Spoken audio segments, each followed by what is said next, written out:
Hi, my name is Doug Mueller. I'm in the service department here at Maryland Medical. Today I wanted to talk specifically about the changeover from the large animal side to the small animal side. There's a couple important things to remember when that happens. I know when you many times use the large animal side, there's a process of cleaning of the bellows and then raising up the bellows and attaching this rod clamp so that the bellows can dry. And that's an important thing to do. You can do it over the weekend, you can do it at the end of the day. But the important thing is if you decide at some point that you want to use a small animal side and you're going to be switching it over, this large animal bellows has to go to the bottom. They can't be left up in the up position, because when this whole system is running, even when it's working on the small animal side, it will begin to suck or cave in the bellows on the large animal side. So it's very important that when you switch over from the large animal side to the small animal side, and I know in this case you might be drying out the bellows, it's still very important that those bellows are in the down position. So it's very important. Now in this case I actually have air or oxygen in the bellows, and so that's why they're staying up right now. But I'm going to switch over. I'm going to show you the switch over first of all, and then I'm going to show you where the bellows need to be when you start using the small animal side. So to do the changeover from the large animal side to the small animal side, I'm going to turn this flow control off. We can leave the flow rate up, although when we use the small animal side, we're probably going to be using it over in this section, not over in that section, because it's much higher pressure for pushing down the larger bellows. Okay, so the next thing I'm going to do is I'm going to disconnect this hose here. It's an orange connector. On the black hose, this is the one from one side of your vaporizer, and that connects over on this side. There is an orange connection on this side as well. The other thing that gets switched over from the large animal is this one right here. It's a blue connector, and that goes over to the small animal side.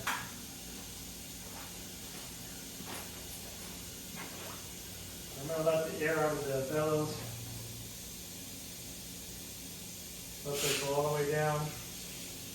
Okay, so now it's at the bottom, and I can go ahead and get ready to energize the small animal side. Okay, so you can fill it up very slowly with this, but I recommend you turn the flow control up. If you're going to use the O2 flush button, I just have the saying here. Let me move that out of the way. If you're going to use the O2 flush button, don't push it really hard when you're using the small bellows. And when you're using a 300 milliliter bellows, which is even smaller, I wouldn't even use the O2 flush button. That would be too aggressive. You just turn up your flow meter and it will fill up the bellows. Okay, so now it's filled up. We see the large animal bellows is down, so we can go ahead and do our settings on the control box, and we can go ahead and turn that on.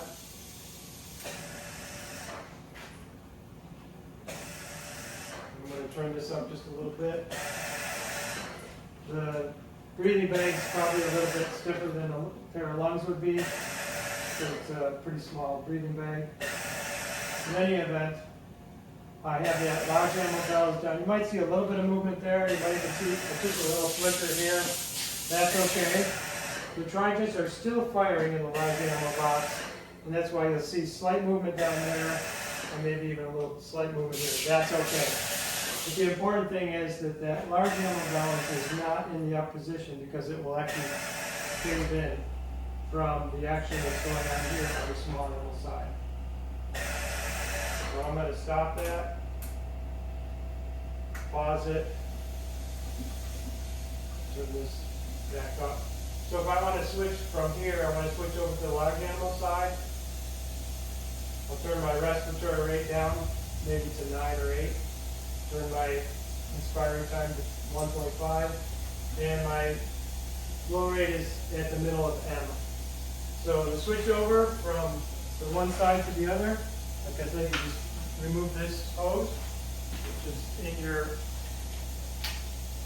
ISO circuit, and you remove this hose, switch it over to the lower box, and then of course you have to have your scavenger line hooked up to the scavenger connection in the back here. The scavenger connection for the small animals right here.